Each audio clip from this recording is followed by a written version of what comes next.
بغیر وضو کے نماز نہیں ہوتی۔ وضو نماز کے لیے شرط ہے، ضروری ہے، فرض ہے۔ مگر ایک شخص ایسا بھی ہے کہ جس پر نماز کے لیے وضو فرض نہیں ہے، وہ بغیر وضو کے بھی اگر نماز پڑھے تو اس کی نماز ہو جاتی ہے۔ یہ کون سا شخص ہے؟ ہم آپ کو فقہائے کرام کی تصریحات کی روشنی میں بتاتے ہیں۔ فقہ کی مشہور و معروف کتاب نور العزا اور در مختار، رد المختار وغیرہ میں یہ مسئلہ وضاحت کے ساتھ موجود ہے۔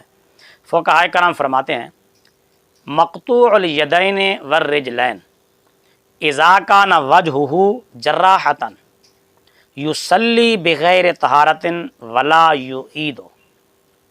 جس شخص کے دونوں ہاتھ کٹے ہوں یا دونوں پاؤں کٹے ہوں، دونوں ہاتھ کونیوں سمیت، دونوں پاؤں ٹخنوں سمیت کٹے ہوئے ہوں اور چہرہ بھی زخمی ہو، اب ظاہر ہے ہاتھ وضو میں دھونا فرض ہے، ہاتھ نہیں ہے، پاؤں دھونے فرض ہیں، پاؤں ہی نہیں ہے، چہرہ دھونا فرض ہے تو چہرہ بھی زخمی ہے، نہیں دھویا جا سکتا۔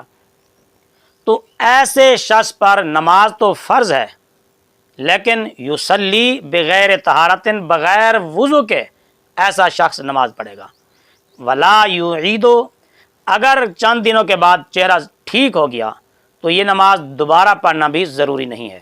تو لہذا جس شخص کے دونوں ہاتھ کٹے ہوں، دونوں پاؤں کٹے ہوں، چہرہ بھی زخمی ہو، ایسے شخص پر وضو فرض نہیں رہتا، ایسا شخص بغیر وضو کے ہی نماز پڑھے اور اس کی نماز ہو جائے گی۔ تو اس کے ساتھ ساتھ ہم اس بات کا اندازہ لگا سکتے ہیں کہ نماز کی کتنی اہمیت ہے، نماز کتنی ضروری ہے۔ ہاتھ بھی نہیں ہے، پاؤں بھی نہیں ہے، چہرہ بھی زخمی ہے، پھر بھی وضو تو معاف ہے لیکن نماز معاف نہیں ہے۔